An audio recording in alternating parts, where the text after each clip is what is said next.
Hi guys, welcome to the channel concept clarity. मैं आज की वीडियो में आपसे बात करूंगा फंगाई के बारे में। ठीक है, क्लास 11 बायो का ये है सेकंड चैप्टर का, तो इसको हम डिटेल में पढ़ेंगे आज। ठीक है, ये पार्ट 1 है। चलिए लेट्स बिगिन। सबसे पहली चीज देखते हैं कि ये फंगाई है क्या। ठीक है, एक्चुअली में बहुत लोग कॉमन लैंग्वेज में फंगस भी बोलते हैं, हम लोग पढ़ रहे हैं फंगाई है। एक्चुअल में डिफरेंस क्या है, फंगस सिंगुलर है और जो फंगाई है वो फंगस का प्लूरल है। ठीक है, बस ये डिफरेंस है। तो अभी मैं पूरे वीडियो में फंगाई बोलूंगा, कुछ इसको फंजाई भी प्रोनाउंस करते हैं, तो मैं इसको सिंप्लिसिटी के लिए फंगाई बोल रहा हूँ। ठीक है, अब देखते हैं है क्या ये। अगर मैं आपसे सबसे पहली चीज जो दिमाग में आती है कि ये दिखता कैसा होगा, होगा कैसे। ठीक है, तो ये देखो ऐसा दिखता है। आपने कभी ये देखा है ब्रेड पे लगा हुआ, ब्रेड तो हम सब खाते हैं, बड़ी स्वादिष्ट होती है। ठीक है, टेस्टी होती है। तो ये देखा है आपने, ये क्या है, ये फंगाई है। मशरूम्स हम सब खाते हैं। ठीक है, खाते हो नहीं खाते हो आप मशरूम, तो ये क्या है, मशरूम फंगाई है। अब एक चीज और बता दूं मशरूम्स के बारे में, ये मशरूम्स तो फंगाई है।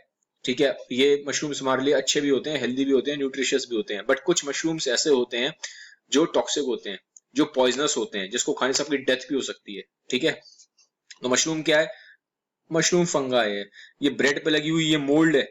ठीक है, जिसको हम काई भी बोलते हैं, बोल देते हैं हिंदी में कि ब्रेड पे काई लग गई। ठीक है, कॉमन लैंग्वेज में बोला जाता है। तो ये जो ब्रेड पे ऐसा ये दिखाई दे रहा है, बड़ा यक सी फीलिंग आ रही है आपको, ये भी फंगाई है।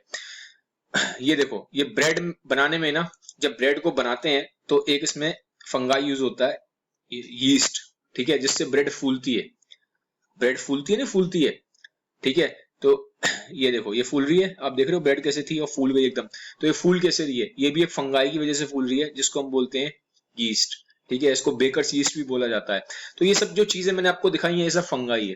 तो इस तरह का कुछ दिखाई देता है फंगाई। ठीक है, पहली चीज, अब हम इसको हम सारे पॉइंट्स को पढ़ेंगे कि सारे पॉइंट जिसके बहुत इंपॉर्टेंट है। पहली चीज क्या है, ये यूकैरियोटिक है। यूकैरियोटिक क्या होता है ये बहुत बार बता चुका हूँ, फिर बता देता हूँ। जिसमें न्यूक्लियस होता है, प्रॉपर फॉर्म्ड न्यूक्लियस होता है, और इसके प्रॉपर सेल ऑर्गेनल्स होते हैं। जैसे कि हमारे ह्यूमंस में जो हमारा न्यूक्लियस है, प्रॉपर हमारा न्यूक्लियस होता है, और बाकी सेल ऑर्गेनल्स भी होते हैं हमारे। ठीक है, तो ये क्या है, यूकैरियोटिक है पहली चीज। फिर ये क्या है, हिटेरोट्रॉफिक है। एक चीज बताऊं, पहले जो फंगाई था ना, फंगाई को प्लांट किंगडम में रखा गया था स्टार्टिंग में। जब अभी तो 5 किंगडम क्लासिफिकेशन फॉलो होता है, बट पहले इसको प्लांट किंगडम में रखा गया था। बट बाद में देखा गया कि प्लांट्स में और इसमें बहुत डिफरेंस है। ठीक है, जो सबसे बड़ा डिफरेंस था वो ये था कि प्लांट्स क्या है, खाना अपना खुद बनाते हैं, बट ये क्या है, ये दूसरों पे डिपेंडेंट है खाने के लिए, इसलिए तो उनको हिटेरोट्रॉफिक बोला जाता है। हिटेरोट्रॉफिक का मतलब ये होता है कि खाने के लिए ये दूसरों पे डिपेंडेंट है। प्लांट, फंगाई दूसरों पे डिपेंडेंट है खाना खाने के लिए, प्लांट खुद अपना खाना खुद बना लेता है। तो पहले डिफरेंस तो ये हो गया। फिर प्लांट की जो सेल वॉल होती है वो बनी होती है सेल्यूलोज से। प्लांट की सेल वॉल बनी होती है सेलुलोज से। फंगाई की जो सेल वॉल होती है वो बनी होती है काइटिन से। ठीक है, ये इंपॉर्टेंट है डिफरेंस। ठीक है, फंगाई की जो सेल वॉल होगी वो बनी होगी काइटिन से। तो दो डिफरेंसेस हैं, प्लांट्स अपना खाना खुद बना लेते हैं। डिफरेंसेस तो बहुत हैं, बट जो मेजर जो आता है ज्यादातर यही है कि प्लांट्स अपना खाना खुद बनाते हैं, फंगाई अपना खाना खुद नहीं बना पाते, हेटेरोट्रॉफिक है।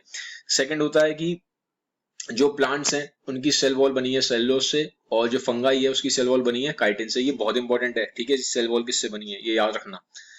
अब जैसा कि मैंने बोला आपको, ये अपना खाना बनाने के लिए दूसरों पर डिपेंडेंट है। तो इसके लिए ये कैसे दूसरों पर डिपेंडेंट है, 3 फॉर्म में डिपेंडेंट है। पहला होता है सेप्रोफाइटिक। सेप्रोफाइटिक क्या होता है बहुत बार बता चुका हूँ, दोबारा फिर थोड़ा सा ब्रीफ में बताता हूँ। डिटेल में देखना है तो पुराने पार्ट्स देख लो इस चैप्टर के। ठीक है, सेप्रोफाइट मतलब होता है जो मरी हुई चीजों पर जिंदा रहता है खाना खाने के लिए। जैसे कि जो टूटी हुई लीव्स होती हैं, या टूटी हुई टहनियां, पेड़ की टूटी हुई टहनियां हैं, पेड़ की टूटी हुई पत्तियां हैं, तो उसमें से जो खाना निकालता है, ठीक है, मरी हुई चीजों से, सड़ी हुई चीजों से जो खाना निकाला जाता है, इसको क्या बोलते हैं, सेफ्रोफाइटिक। जैसे ये भी है, अब ये ब्रेड पे से अपना खाना निकाल रहे हैं फंगाई, तो ब्रेड मरी हुई चीज है, तो क्या हो गया, ये किस तरह का न्यूट्रिशन है ये सेफ्रोफाइटिक न्यूट्रिशन है।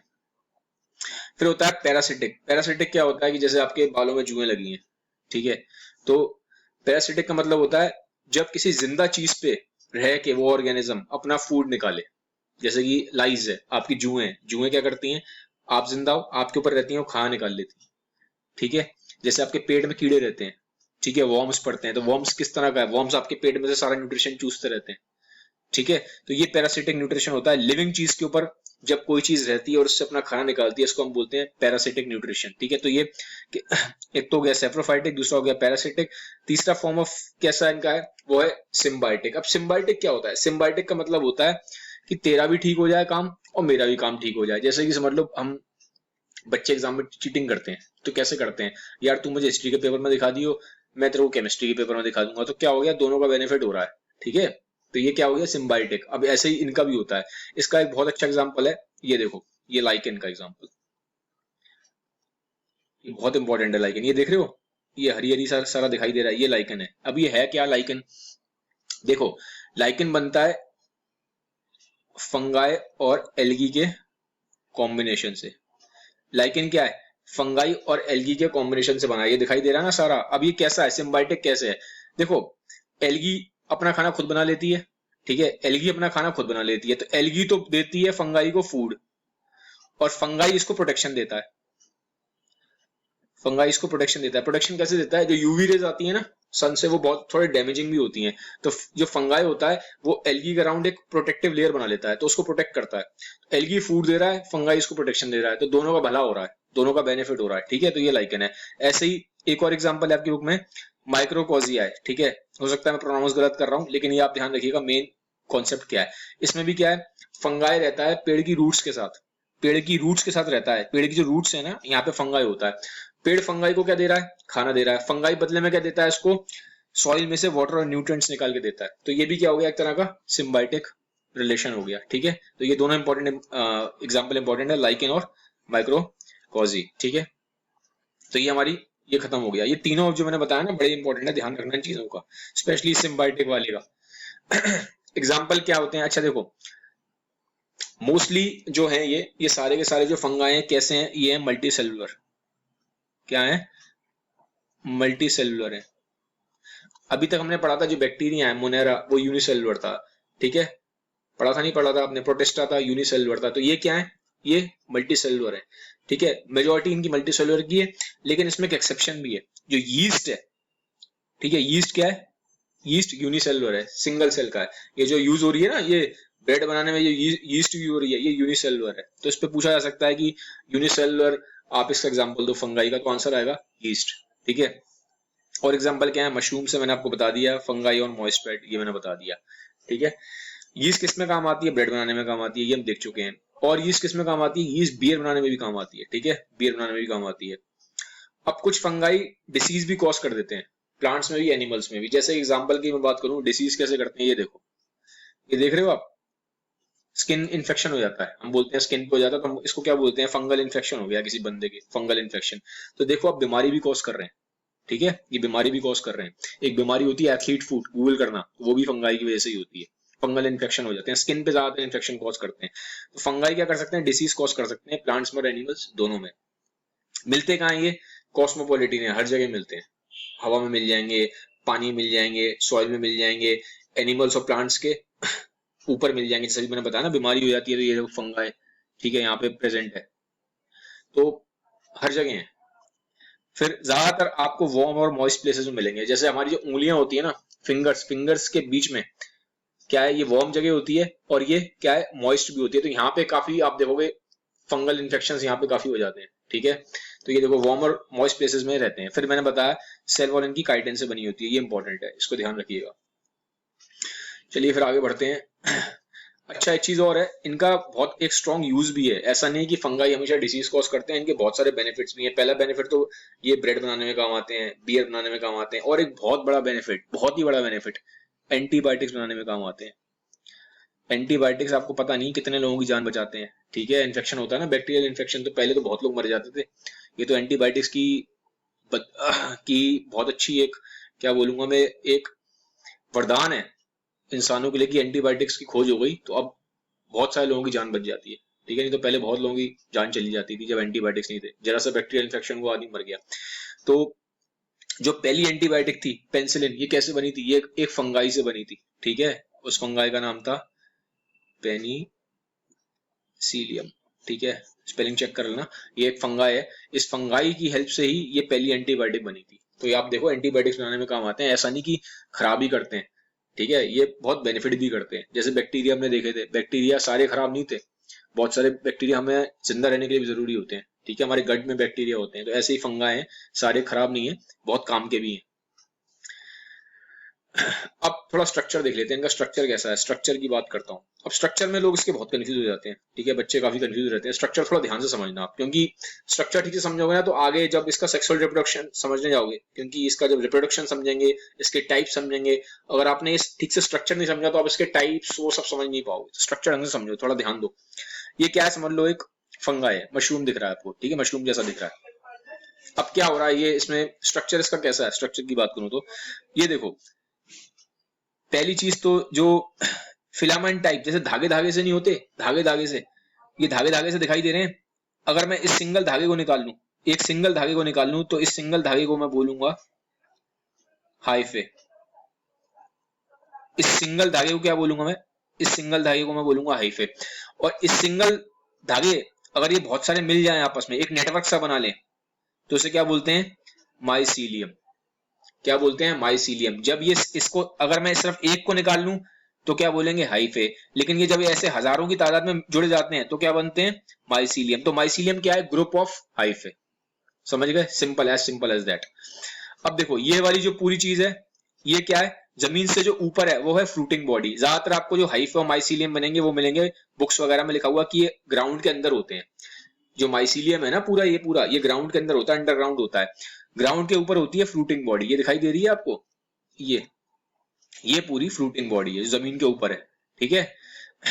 अब ये इंपॉर्टेंट चीज है, इसमें होते हैं स्पोर्स, ठीक है, स्पोर होते हैं। अब ये जो स्पोर है ना, इसका बहुत रोल है रिप्रोडक्शन में। रिप्रोडक्शन पूरा यहीं से हो रहा है, इसी के राउंड घूमेगा पूरा, स्पोर के राउंड, ठीक है।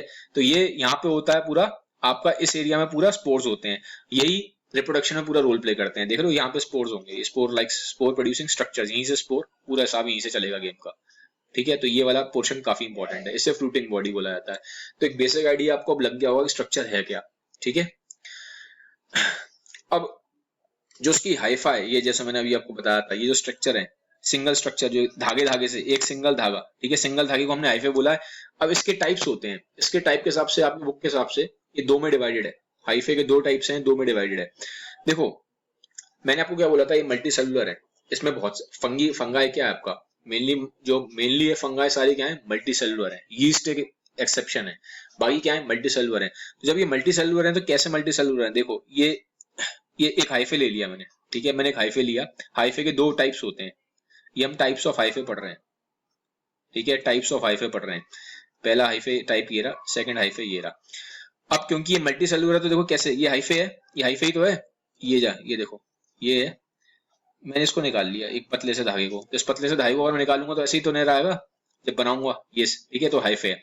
अब देखो ये पूरा एक सेल की तरह बिहेव कर रहा है पोर्शन, ये वाला पोर्शन पूरा सेल की तरह बिहेव कर रहा है, ये वाला पोर्शन एक सेल की तरह बिहेव कर रहा है, क्योंकि मल्टी सेलुलर होते हैं ना फंगाई, तो ये वाला पोर्शन एक सेल की तरह बिहेव कर रहा है। तो अलग अलग सेल की तरह बिहेव कर रहे हैं, ठीक है। ये सब क्या है, नीले नीले, ये न्यूक्लियस है, ठीक है। ये एक पहला सेल हो गया, ये दूसरा सेल हो गया, ये तीसरा सेल हो गया। तो ये पहला न्यूक्लियस, इस सेल का न्यूक्लियस ये रहा, इस सेल का न्यूक्लियस ये रहा, इस सेल का न्यूक्लियस ये रहा, ठीक है। तो ये अलग अलग सेल की तरह बिहेव कर रहे हैं और सब में अपना अपना न्यूक्लियस है, क्योंकि मल्टी सेलुलर है। अब सेप्टेट हाइफे क्या है, सेप्टेट का मतलब होता है सेपरेशन। तो सेपरेशन कहाँ है, ये एक सेल मान लो और ये मान लो दूसरा सेल है इसमें, ठीक है, ये पहला सेल है, ये दूसरा सेल है। अब इन दो सेलों के अंदर इनके अपने अपने न्यूक्लियस हैं नीले रंग के, ठीक है। इनके बीच में जब सेपरेशन है, ये दिखाई दे रहा है सेपरेशन, दीवार सी है, ये देखो ये इस दीवार सी है, हर एक दो सेल के बीच में एक दीवार सी है।